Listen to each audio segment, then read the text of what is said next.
Good afternoon, ladies and gentlemen. Manslaughter. This case is about the killing of Fakhardin Knight, known to his friends, family, and loved ones as Muhammad. He's dead. Cause of death, multiple stab wounds. Manner of death, homicide. The defendant intentionally committed an acts that caused the death of Muhammad. Those are the elements of manslaughter. There is no excuse, and it was not justified. This is not a case of self-defense. We prove to you that a crime was committed and that this is the defendant who committed the crime.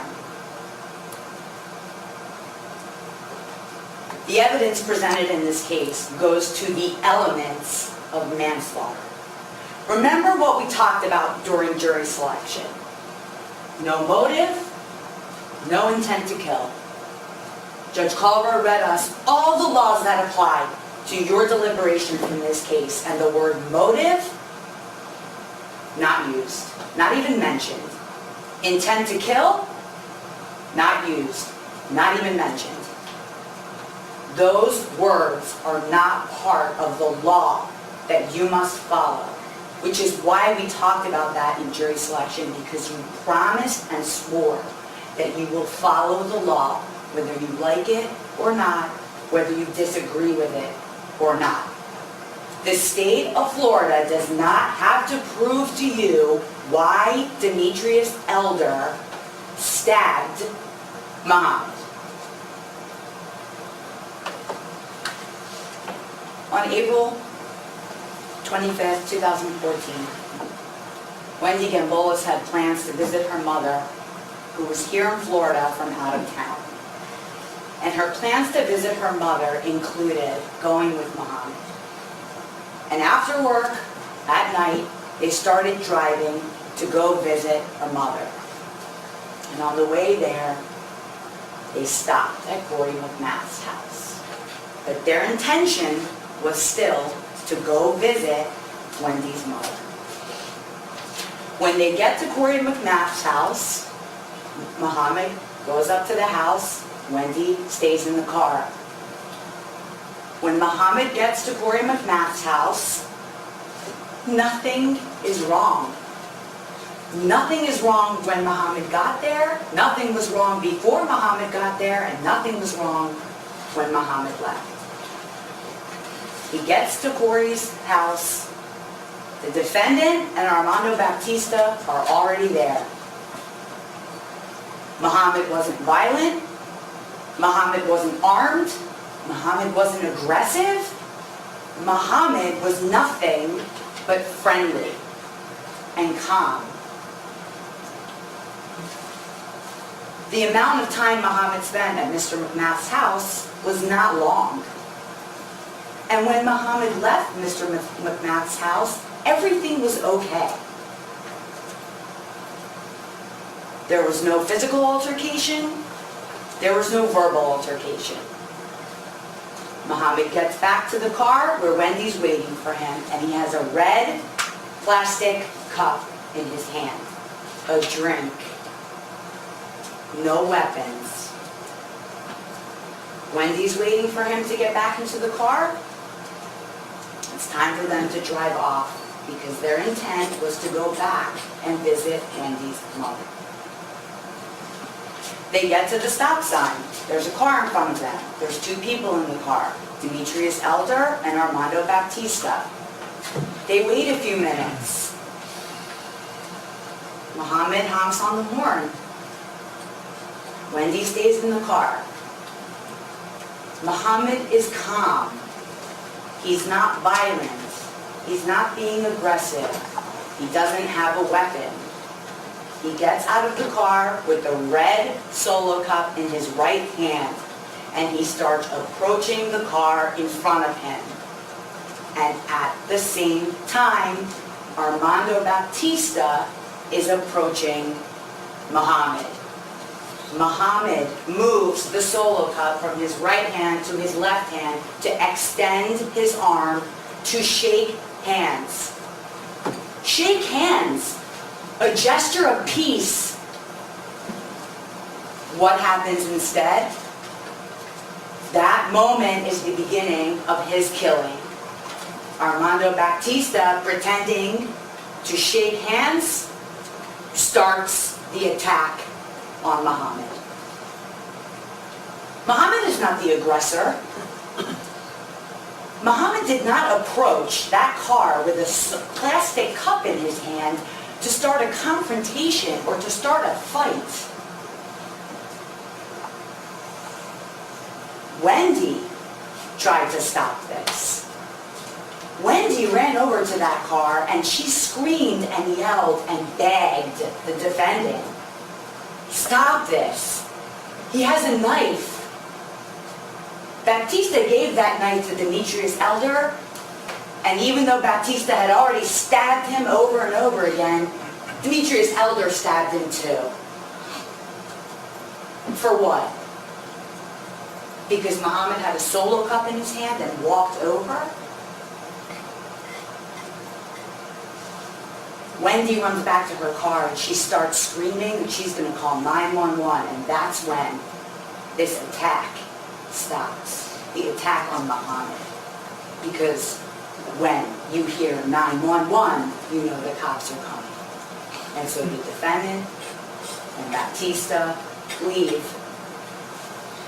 And Muhammad gets back to Wendy and he's cut up, stabbed, bleeding out.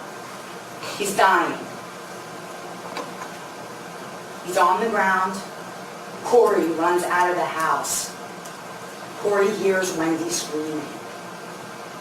Corey runs out of the house and he sees Muhammad stabbed and bleeding out. And he runs back into his house and he gets towels. He wants to stop the blood and he wants to apply pressure to the wounds. But Muhammad is dying. Shortly after, the investigation begins. Witnesses are interviewed, evidence is collected, the Chevy Impala is found, pictures of Armando Baptista are taken, an autopsy is conducted, but it wasn't until months later, when the detectives, Detective Stephen Toyota and Detective Jonathan Zeller, took a statement from the defendant. Nothing in evidence, nothing in the case corroborates what the defendant told those detectives. The brown, broken beer bottle in evidence has the defendant's DNA on it. No one else's. Armando Baptista wasn't getting punched. Armando Baptista was attacking Muhammad. The photographs taken of Armando Baptista prove that. And the autopsy photographs taken of Muhammad prove that. His blunt force injuries to his face. And if this was such a brutal attack that the defendant in fear stabbed Muhammad, how come there's not one mark on Baptista?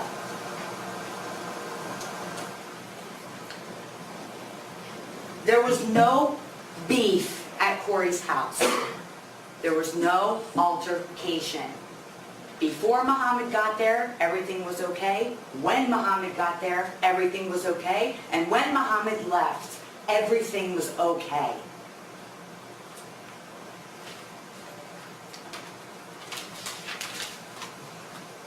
Muhammad is unarmed.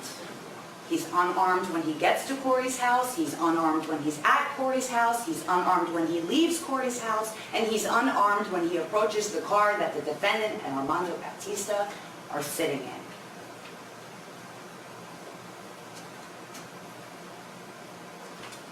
We do not have to prove to you motive or intent to kill. We have to prove and we did prove that the victim is dead and the defendant committed an act, and that act is when the defendant stabbed Muhammad. But let me say this. Who seeks revenge with a plastic cup in his hand, walking alone up to a car with 2 people in it, when right up the street is a house full of people that could have helped him? I want to go over briefly 2 of the instructions. Well, we went over the manslaughter instruction, but I want to talk about the principal instruction. If the defendant helped another person commit a crime, the defendant is in principle and must be treated as if he had done all the things the other person did if. And Judge Colwell read us the 2 requirements. The defendant had a conscious intent that the criminal act be done, and the defendant did some act or said some word which was intended to and which did incite, cause, encourage, assist, or advise the other person or persons to actually commit the crime. To be a principal, the defendant does not have to be present when the crime is committed. Armando Baptista stabbing the defendant, and this defendant committing the same act. The elements of the crime of manslaughter have been proven to you beyond a reasonable doubt. There is no excuse and there is no justification. We did our job. Now it's time for you to do yours. I will have one last opportunity to talk with you again. But I'm going to ask you now, when you go into the jury room to deliberate, follow the instructions as they have been read to you, and convict Demetrius Elder for committing this crime, because the evidence proves it. He is guilty as charged.